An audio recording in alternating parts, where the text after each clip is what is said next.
ಎಲ್ಲರಿಗೂ ಬಂದಿದ್ದಕ್ಕೆ ಧನ್ಯವಾದಗಳು.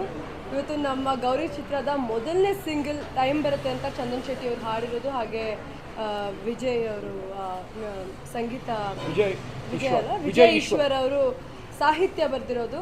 ನನ್ನ ಮೋಸ್ಟ್ ಫೇವ್ರೆಟ್ ಸಾಂಗ್ ಇಡೀ ಚಿತ್ರದ ಆಲ್ಬಮ್ನಲ್ಲಿ ಅಂತ ಹೇಳಿದ್ರೆ ತಪ್ಪಾಗಲಾರದು.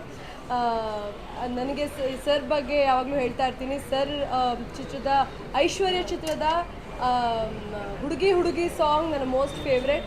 ಹಾಗೆ ಲಂಕೇಶ್ ಪತ್ರಿಕೆ ಚಿತ್ರದ ಎಂದೋ ಕಂಡ ಕನಸು ನನ್ನ ಮೋಸ್ಟ್ ಫೇವ್ರೆಟ್. ಅದಾದಮೇಲೆ ಇದು ನನ್ನ ನೆಕ್ಸ್ಟ್ ಫೇವ್ರೆಟ್ ಅಂತ ಹೇಳ್ಬೋದು. ಆ್ಯಂಡ್ ಇನ್ನೂ ಒಂದು ಸಾಂಗ್ ಇದೆ, I am very excited to ನೀವೆಲ್ಲ ಅದು ಕೇಳಿಸ್ಕೋಬೇಕು ಅಂತ. ಆ್ಯಂಡ್ ಸರ್ ಹೇಳಿದ್ರು ನಮ್ಮ ಹುಮ್ಮಸ್ ನೋಡಿ ಅವ್ರಿಗೆ ಹುಮ್ಮಸ್ ಹೆಚ್ಚಾಯಿತು ಅಂತ. ಆ್ಯಕ್ಚುಲಿ ಸರ್ನಲ್ಲಿರೋ ದೊಡ್ಡತನ ಏನಂದರೆ ಹೊಸೊಬ್ಬರಿಗೆ ಒಂದು ವೇದಿಕೆನ ಸೃಷ್ಟಿಸ್ಕೊಡೋದು. ಆ ವೇದಿಕೆ ಸೃಷ್ಟಿಸ್ಕೊಡೋದು ದೊಡ್ಡತನ ನನ್ನ ಪ್ರಕಾರ. ಯಾಕಂದರೆ ಆವಾಗ ಇನ್ನೂ ಒಂದಷ್ಟು ಹೊಸ ಕನಸುಗಳು ಹುಟ್ಕೋತವೆ, ಇನ್ನೂ ಒಂದಷ್ಟು ಹೊಸ ನಟ ನಟಿಯರಿಗೆ ನಾನು ಮುಂದಕ್ಕೆ ಹೋಗ್ಬೋದು ಅಂತ ಒಂದು ಆಸಕ್ತಿ ಹೆಚ್ಚಾಗುತ್ತೆ, ಒಂದು ಬಲ ಕೊಟ್ಟಂಗಾಗುತ್ತೆ. ಸೊ ಐ ಥಿಂಕ್ ನಾವು ಅವ್ರನ್ನ ಏನು ಹುಮ್ಮಸ್ ತುಂಬಿರೋದಲ್ಲ, ಸರ್ ನಿಮ್ಮ ದೊಡ್ಡತನದಿಂದ ನಾವು ಬೆಳೆಯೋಕ್ಕೆ ಕಾರಣ ಆಗಿರೋದು. So thank you so much. And summer ಬಗ್ಗೆ ಹೇಳಲೇಬೇಕು.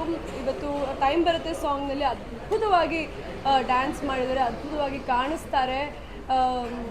ಅವ್ರಿಗೆ ಸರ್ ನನಗೆ ಯಾವಾಗಲೂ ಹೇಳ್ತಾ ಇರ್ತಾರೆ ಒಂದು ಭವಿಷ್ಯ ಇದೆ ಅಂತ. ಬಟ್ ನಾನು ಇವತ್ತು ಹೇಳಬೇಕು, ಸಮರ್ ನನ್ನ ಪ್ರಕಾರ ತುಂಬ ದೊಡ್ಡ ಮಟ್ಟದಲ್ಲಿ ಬೆಳಿಬೇಕು.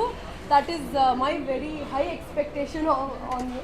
ಸೊ ಬಟ್ ಇವತ್ತು BMS ಅಲ್ಲಿ ನಮ್ಮ ಮೊದಲನೇ ಸಾಂಗ್ ರಿಲೀಸ್ ಆಯಿತು. ಎಲ್ರಿಗೂ ಕೇಳ್ಕೊಳ್ಳೋದಿಷ್ಟೇ, ದಯವಿಟ್ಟು ಕನ್ನಡ ಹಾಡುಗಳನ್ನ ನೋಡಿ, ಯೂಟ್ಯೂಬ್ನಲ್ಲಿ ರಿಲೀಸ್ ಮಾಡಿದಾಗ ನೋಡಿ, ಥಿಯೇಟ್ರಲ್ಲಿ ಮೂವೀಸ್ಗಳನ್ನ ರಿಲೀಸ್ ಮಾಡಿದಾಗ ಥಿಯೇಟ್ರಿಗೆ ಹೋಗಿ ನೋಡಿ.